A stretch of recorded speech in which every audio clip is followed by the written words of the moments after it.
Hi everyone. இன்றைக்கி நம்ம தோட்டத்தில் பூத்த பூக்களை பற்றி தான் பார்க்க போகிறோம். அதுவும் ஸ்பெசிஃபிக்காக ரோஸை பற்றி தான் பார்க்க போகிறோம். உங்களுக்கு ஏற்கனவே இந்த பிளான்ஸ் எல்லாம் நான் காமிச்சிருப்பேன்னு நினைக்கிறேன். புதுசாக வாங்கிட்டு வந்த ரோஸ் செடி. இந்த பிங்க் கலருக்கு முன்னாடி தான் இந்த சாண்டல் கலர் நாங்கள் வாங்கிட்டு வந்திருந்தோம். இந்த பிங்க் பூவும் நல்லா பூக்க ஆரம்பிச்சிடுச்சு. ஆனால் வாங்கிட்டு வந்ததோட இப்போ ரொம்பவும் சைஸ் சின்னதாக இருக்குது. இது வந்து 7 days ரோஸ். நல்ல பலன் கொடுக்குதுங்க. 10 பூ 15 பூ கிட்ட எங்களுக்கு இது நல்ல பெனிஃபிட் தருது. அந்தளவுக்கு பூக்களை தினமும் வந்து நாங்கள் கட்டி வைக்கிற அளவுக்கு இருக்குது. அந்தளவுக்கு பூக்கள் பூத்துருக்கு. இன்னும் சொல்லப்போனால் 7 days ரோஸோட அந்த பொக்கே ரோஸ் இருக்குது இல்லைங்க, அது ரொம்ப சின்னதாக தான் பூக்குது கம்பேர் டு இந்த 7 days ரோஸோடு பார்க்கும் பொழுது.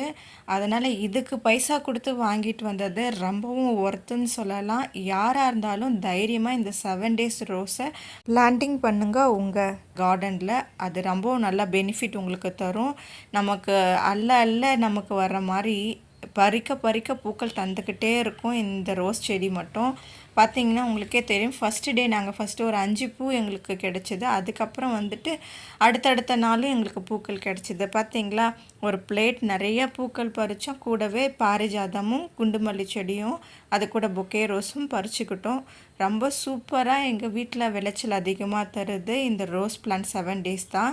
உங்களுக்கு இந்த வீடியோ பிடிச்சிருக்குன்னு நினைக்கிறேன். Okay, bye. Subscribe my channel.